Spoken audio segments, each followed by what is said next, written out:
is reserved for the men in this room. And he pointed at all of us and said, the hottest place in hell is reserved for you. He said, because when you fail, you take people with you. And that's what that's the manifestation of what that man was saying is what you're seeing. Yes. And that's why you know that the congregations that those guys lead are just like them, right? Mm-hmm. And that's a manifestation of what he was saying. When you fail, you take people with you. And that was a heartbreaker, you know.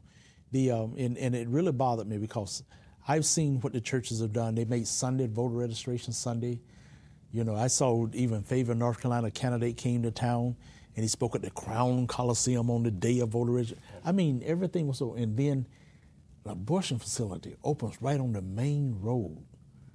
The things that matter. Well, we're completely out of time, but one thing I wanted to get to, and we didn't get to it, but last month when you weren't here, we went over this thing with the census that the Republican Party did, trying to tack on to the census deal. And they sent this thing out, taking a census. Nothing about abortion in there. 4 pages, not one word about abortion. Right. They want to know your position on all the issues. We talked about it last month. Right. All right. I did watch the show, by the way. Oh, good. Good. Since then, you should watch to see what we're going to say about you. Since then, see if I got fired. Since then, we've had the National Day of Prayer. Here's a deal from the National Day of Prayer, talking about what to pray for. Guess what is not mentioned here? It's so taboo. And there was in Denton County, right here in Denton, Texas. Mark, hand that to me. I might see Shirley Dobson this weekend, and I'm going to talk to her about it, and I'm going to commit before everybody. Well, that was one good news report on the National Day of Prayer. Pastor Bobby Fulmore, a local pastor, we went out with him because he went out and took some people. They prayed in front of the abortion facility on the National Day of Prayer. We heard reports from around the country of people saying that the local organizers, National Day of Prayer, were telling their people specifically, don't pray about abortion because it offends so many people. Oh. And you know, wow. Something that's I think is very interesting here, and I know we're way over time, but I think this needs to be said. We all criticize Barack Obama because he won't say anything negative about Muslims, about terrorism or all that, and our government's out here saying, well, we're not going to call them terrorists and they're not radical Islamists and so forth. We all criticize them because they do that in kind of a sense of political correctness. They don't want to offend anybody. But isn't that exactly what these people are doing? Yep. We're saying we won't speak out against abortion because we don't want to offend anybody? The verse here right up front, the Lord is good, a refuge in times of trouble. We're in times of trouble, and if you don't mention that trouble to God and repent like we need to repent, then how can we expect God to answer those prayers? Again, we're completely out of time. Johnny, it has haunted me ever since you said it. On this show one day we were talking about this, and you said you had mentioned this to a pastor one time about why the church hasn't stood up against abortion, and he said, maybe they have.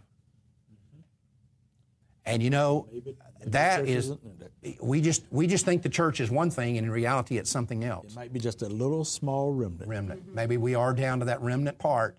Mm-hmm. And so we look at these buildings with all these people going in there on Sundays and coming out and getting in their cars and going out to the cafeteria to eat, and we think that's the church. And so we say they should have stood up against abortion, and they haven't. They weren't the church. They're playing church. Yep. Like that pastor was saying, I go in there and I play church. I play pastor. Well, they go in there and they play, member of the church. I see the church every time I speak or go to a pro-life meeting because they're from all different faiths and walks of life, but they're there because they care about the least of these. Right. Yeah, it's pretty amazing. Oh, we could talk about this forever, but you shouldn't be depressed. No. Don't be depressed, because remember this. We keep saying we want the church and the Republican Party to get involved. They're not coming. We're on our own. But the good news is we're winning without them, and we've always won without them. They've never been any help to us. And God's on our side. No.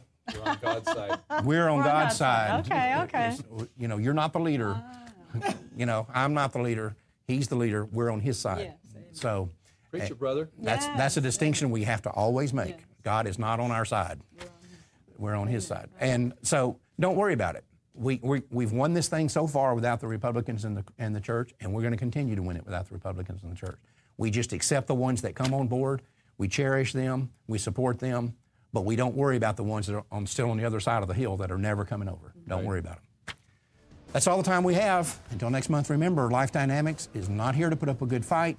We're here to win, because winning is how the killing stops. We'll see you in July.